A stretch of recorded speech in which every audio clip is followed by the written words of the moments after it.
give her a shot. Good morning, Alan. Good morning, Larry. We're doing an experiment here. This is our first time we're trying to do a video interview, and Alan Martin just made me a gorgeous little Bucks County schimmel. And what can you tell me about that guy? It's skinny. It sure is.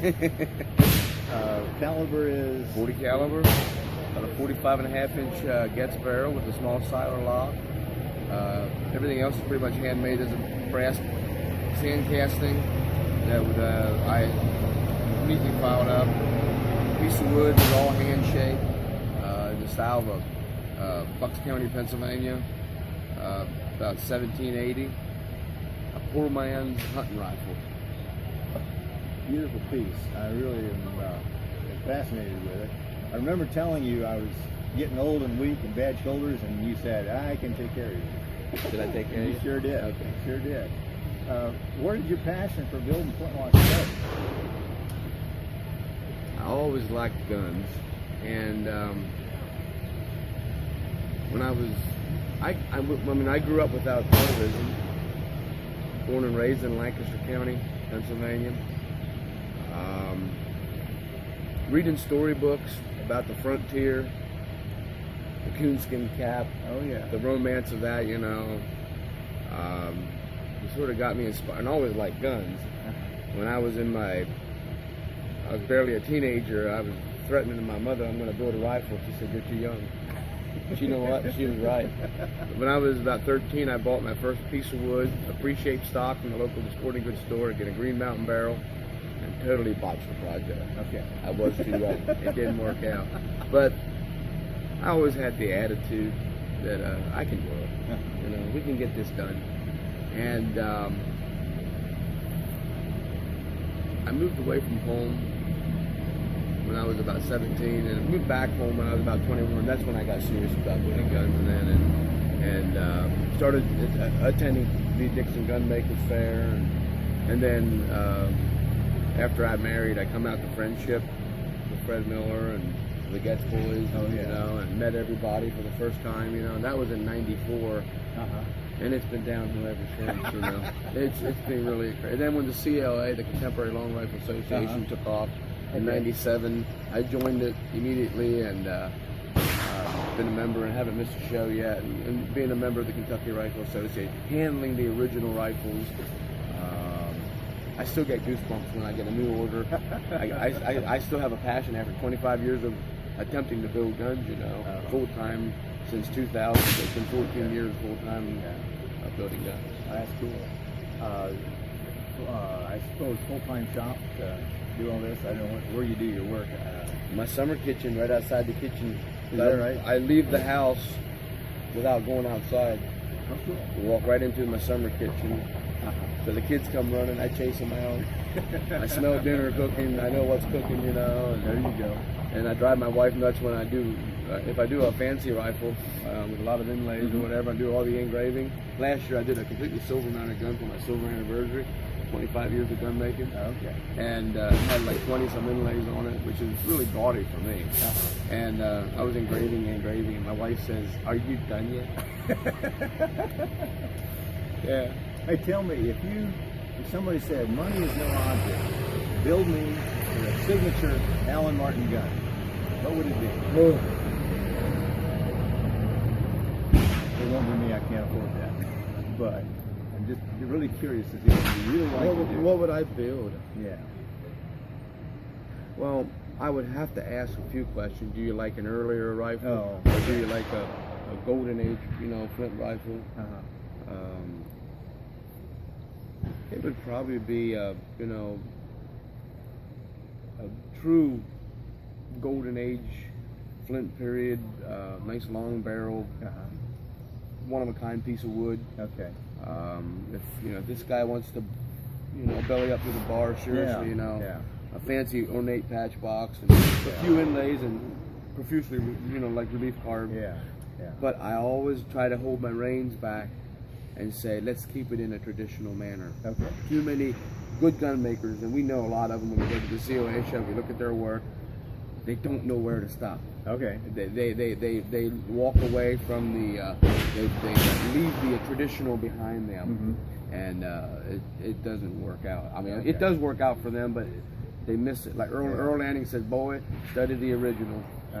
It's still the best teacher you got. Okay. So I try to keep it in a traditional manner. Okay. If a guy comes to you and says, "Hey, he lays out specifically what he wants, and it just doesn't go together," do you ever tell a guy, "No, I can't build it"? And I try to correct him and myself before the project even gets down on paper. That ain't gonna work because I mean, a good example is a well-known gun maker a few years ago at the COA show. Very well-known gun maker. He's here at Friendship today, I think. I haven't seen him yet, but he's here somewhere. Anyway, he built a high-end Jaeger, and I thought it was magnificent, but it was really high-end artwork into the 5-digit numbers, you know. Yeah. And Jürgen Mallory came over from Germany. I said, "So what do you think of that Jaeger?" He said, I won't repeat what he said. He said, "I don't like it." I said, "Why not?" I had to know. He said, he has a Rhine Valley rifle with a Brandenburg trigger guard. Oh, okay. He was mixing schools in Germany, and there's always somebody watching. Somebody always knows. Yeah. More than you do. Okay. So I try to always try to stay true with the school. Okay. It seems that. Are you ever tempted to build I suppose they call them a bench copy?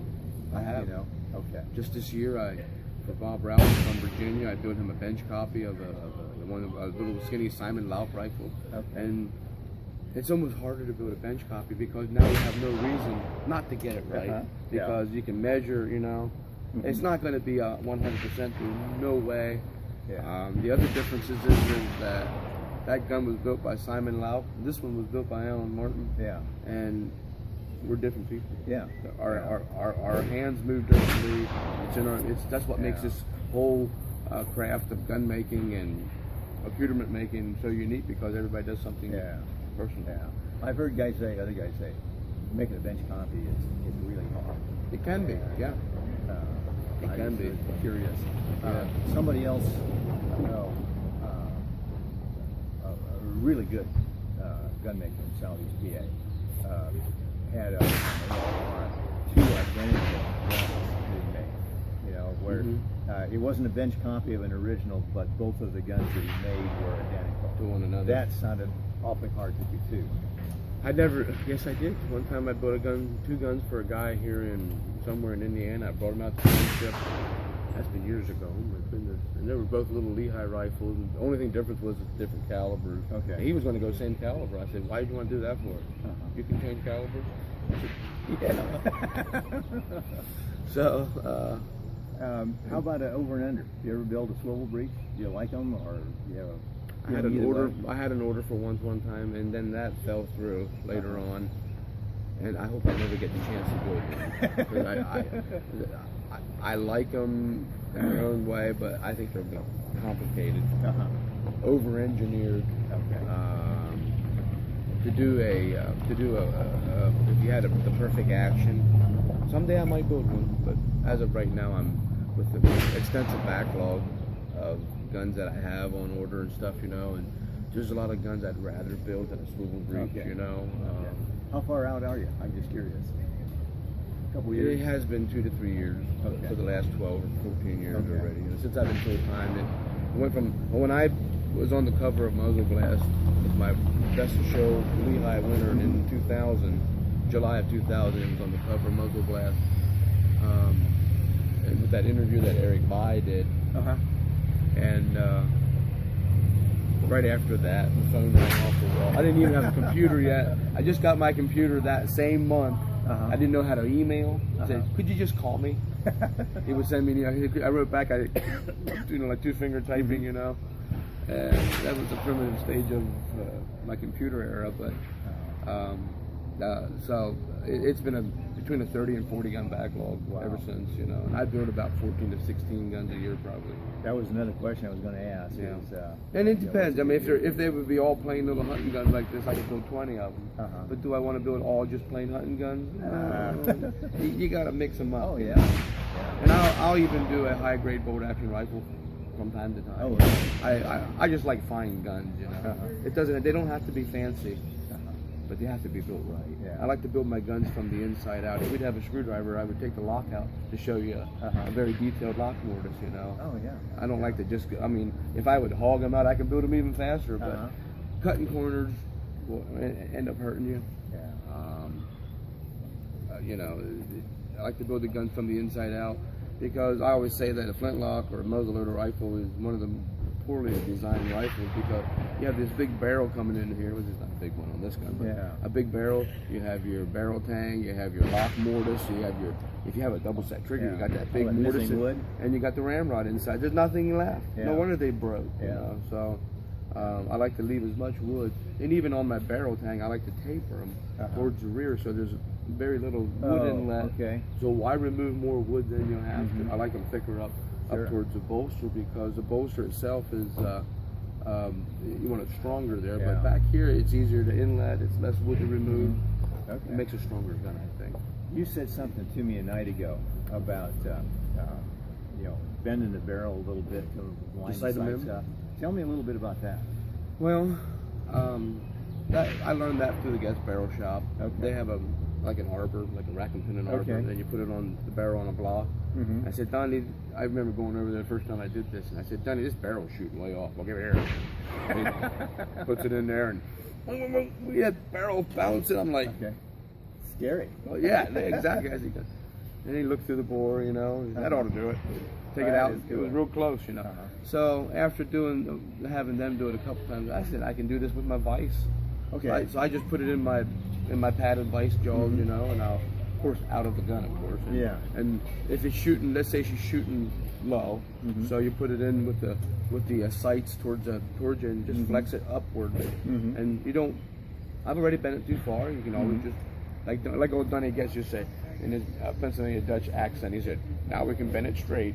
That's how he used to say it. So, and I don't touch the sights after I like my sights nice and centered and you know nice and look, you know, and then after she's all together, and then I'll just bend it right into the bore. I've already done it at the rifle range. I'll have a screwdriver and a pin punch along, and I'll pop the barrel out. And we have these 6x6s with, you know, like holding up the roof structure. With lay on top of those and on 2x10s, holding up the roof structure, and I'll go up between there and I'll tow it. Bend it right into the bullseye. Put her back in the gun. Let her talk a shot. Take it back out if you need to. Oh, that's fun. Pain in the butt, but it's and the old Herschel house, and then the old Foxfire book, go into the fork of a tree. Oh, that's what I was going to say. You know, that's the same principle. Yeah. I remember talking or seeing him. I'm not sure, he might even done that down at the seminar one. Probably. Something. I mean, you look at original rifles and stuff. Their sights are centered and nice and low. And that's something else. A lot of people, they build very high, goofy looking sights. And we talked about that when I was this. Oh, no, I got to be able to see. I'm getting older. Chuck Dixon and I from Dixon Mother. Old Chuck. He said, I asked him, I said, so what do you think of those sights? He said, well, a lot of people don't believe me. I said, this is what I believe. I said, them sights are nice and low, like the original, and the gun fits you properly, and you throw the gun to your shoulder, and you're looking right down them sights, right below the bullseye, or the squirrel's head, or the old deer's chest, and you squeeze off. There's no fudging or light. No, he said, finally somebody agrees with me. And he didn't even explain what he was thinking. But that's my concept. One of the guys that we ate supper with last night shoots a 13-pound offhand gun. Big sights like you were talking about.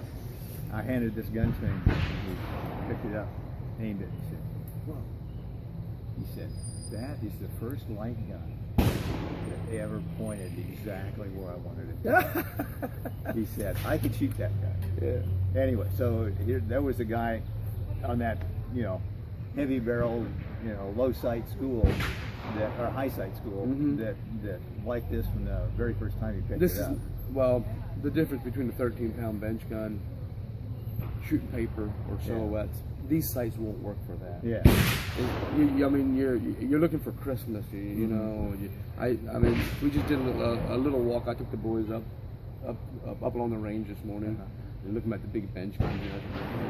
And these guys have little diopters or whatever they call them, stick on their glasses, you know, so they're looking at the same spot. Oh, yeah. I said, these guys are serious shooters. I said, I could never be that. There's a guy down here 2 years ago. Last name's Mitchell. Had a 100-pound slug gun down there. Did it shoot better than the 50-pound one? I don't know. He ended up selling it, but I took a whole bunch of pictures of his gun, and I put an article on my website about it, just because I thought it was such a monster. I mean, it was just a monster.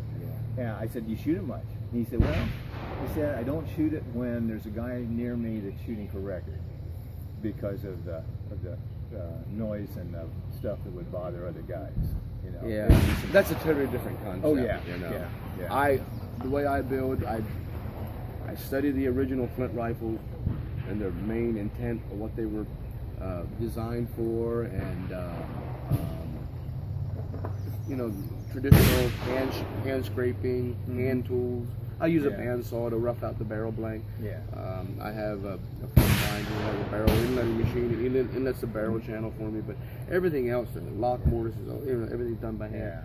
I like to take them, and I dislike using investment castings when they're already almost finished, you know, because and then I just got to polish them up and put them in. I feel like a parts builder and not a gun builder. I like taking a rough sand casting, and if I have to bend it to you know, and then hand filing it, it takes longer. Yeah. The calluses on my hands from filing, from welding the file, you know, hours and hours. But that's the satisfaction. That's the individuality of each gun, you know. Oh yeah. So I'm gathering the percussion cap shortage is not bothering you at all either. Is there a shortage? Well, I hadn't noticed myself, but my friends tell me there is. No, I don't build percussion guns. I have built a few early on. When you got to make ends meet, you got to make ends meet, you know. But the backlog of high quality raised parchment rifles, from the schimmel all the way up to, you know, a fancy golden age rifle, intrigued me more. A few years ago, 4 years ago, I was in Germany, and I got to handle a lot of original early real Jaeger. Early flint rifles from 1690 to 1730, iron mounted, big, ballsy, heavy swamp barrels. It opened up a new can of worms. and it made me want to do some research where I'm from. My family came over from Switzerland in 1727, and they settled in that Lancaster County. The Mennonites came over from Switzerland in the 1720s, and my family still lives there today. You know, nothing really changes. So my ancestors were 1752. 1752? Yep. Hey, if I'm trying to think, is there any kind of question that I should have asked you about doing your job or doing this kind of stuff that I don't know enough to ask? Anything that? Not really. I'll talk all day about that. I find the satisfaction. I mean, yeah, the guns are expensive, but what isn't it anymore? Yeah. You know, a gallon of gas is almost $4 a gallon, and so a flint rifle of this nature would, you know, today I would charge it for about $3,500 for this rifle today. You have to stay with the times. I'm raising a family. One of my good friends and one of my best clients gave a seminar at the Gunmakers Fair last year at Dixon's on gun collecting. Oh yeah, different. Cool. That was really cool. He said, I used a statement. He said, when a gun maker asks his price, don't try to chisel him down, because this is his bread and butter. Yeah. Nobody, your boss don't like to take money away from you, or you might like to, but you know, it's the same difference. Just puts groceries on it. But yeah, I mean, everybody knows how much they need to survive, you know, and that was really a good. I never looked at it that way, but somebody's always out there to get a bargain. And some of these people have more money than they'll ever use in their lifetime. They're doctors or lawyers or whatever. Oh yeah. So, but what I like about gun making is the people that I meet. Oh, yeah. You know, if I was in construction, building houses for some Amish contractor back home, I wouldn't get to meet the people like yourself, like my friends in Germany, all over the globe pretty much. Have met people, and It's been a nice ride. That's cool. It's been a cool ride. That's cool. Any of your kids interested in doing this kind of thing? I think they would be more interested in shooting Okay. than they would be the building, but I don't pressure. I encourage There you go. in my own little feeble way, maybe. Sometimes the way Dad does things is totally stupid. I'm just a dumb father. Come on. You know, But when they reach 20, they'll be amazed at how much you learned in just a couple years. yeah, You know? oh, exactly, exactly. Oh, that's funny. You know, this kind of craft or anything in this world, you gotta wanna. Yeah. You really gotta have the desire. And when I was a kid, my mom always said, out of all these kids, you're the worst. I remember her saying that. I was about 13 or 14 years old. I mean, my first catalog, I mean, my first reference to Kentucky Rifle was a CVA catalog. Oh, is that right? Oh, the Okay. Kentucky Rifle was so cool. And then an acquaintance back home, I remember the day I was down with the flu, and he gave me his old Dixie Gunwork catalog. Oh, yeah. Yeah. It was like the heavens opened up. All them black and white photo with the grids in the background, you know. Yeah. And next thing you know, I was writing up gun orders.